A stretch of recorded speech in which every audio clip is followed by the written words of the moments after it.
Je suis David Breneau, Epson photographe ambassadeur, et ceci est ma vérité. Ce que j'aime bien retrouver dans le reportage de mariage, la vérité que j'aime bien retranscrire, c'est justement la vérité des émotions. Si on n'a pas le moment, le regard, l'instant T, en fait, on n'a rien. C'est l'histoire de cette journée et c'est vraiment ce qui doit ressortir de notre travail en tant que reportage. C'est ça qui rend intéressant aussi la journée d'un reportage de mariage, c'est qu'on est parfois à l'affût de l'instant, du moment, et parfois on est dans la réflexion de la composition, dans la réflexion d'une image, tel ou tel type de photo qu'on a envie de faire. Et tous les instruments, tous les appareils photo, que ce soit du numérique, de l'argentique, ne vont pas nous permettre d'améliorer cette photo, même en post-production. C'est plus à moi, au moment de la prise de vue, d'aller chercher le bon angle, d'aller travailler la meilleure composition possible, pour éviter justement de manipuler trop les images. Le moment qui pour moi a été un déclic dans ma carrière, c'est la rencontre avec le photographe américain David Jay, qui m'a fait comprendre justement à cette période-là qu'on pouvait faire de la photographie de mariage, de la photographie d'art, et c'est ce moment-là qui a été vraiment un instant décisif dans ma carrière.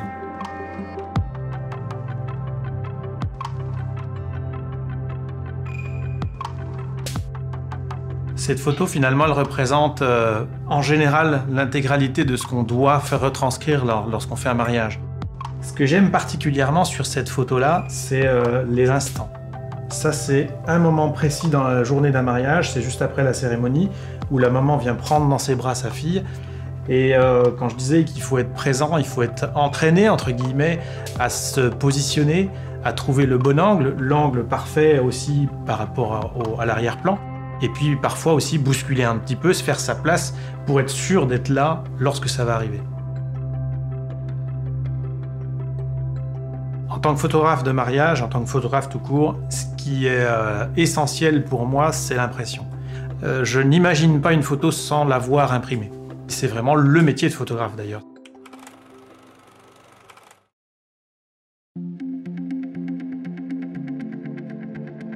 En fait, j'ai choisi le mariage pour c'était un peu un challenge en fait. Est-ce qu'on peut pas faire quelque chose de différent? D'essayer de faire de cette photo sociale quelque chose de beaucoup plus artistique. À chaque couple va être différent, donc on est obligé d'apprendre sur la personnalité de chacun et d'essayer de mettre la personnalité de chacun en valeur aussi. Ça, c'est de l'inspiration typiquement argentique, par exemple, c'est la double exposition. Donc là, c'est une mini mise en scène. Ensuite, on a différentes techniques. Techniques de photos vraiment prises sur le vif. Des photos beaucoup plus organisées, avec un setup, avec des flashs peut-être. Des photos un peu plus organisées comme celle-ci. Et à d'autres moments, beaucoup plus naturelles. Donc je fais à peu près une quinzaine de mariages par an. Et à chaque fois, ça correspond à peu près entre 2000 et 3000 photos prises sur le mariage, pour en laisser environ 1000.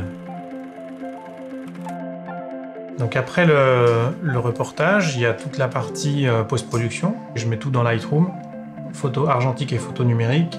On va travailler vraiment sur le fond des photos pour vraiment avoir quelque chose d'une similitude du reportage complète. Je me fais aussi mes propres réglages prédéfinis que je fais moi-même, qui me permettent d'aller beaucoup plus vite aussi. Et j'ai des réglages que je me suis fait par rapport au film que je vais utiliser. Donc là, on est sur une photo qui est en train d'être traitée dans Photoshop. Toujours pareil, toujours l'effet un peu dodge and burn. On va assombrir les parties trop claires. C'est nous qui allons un peu diriger l'œil de la personne sur une photo.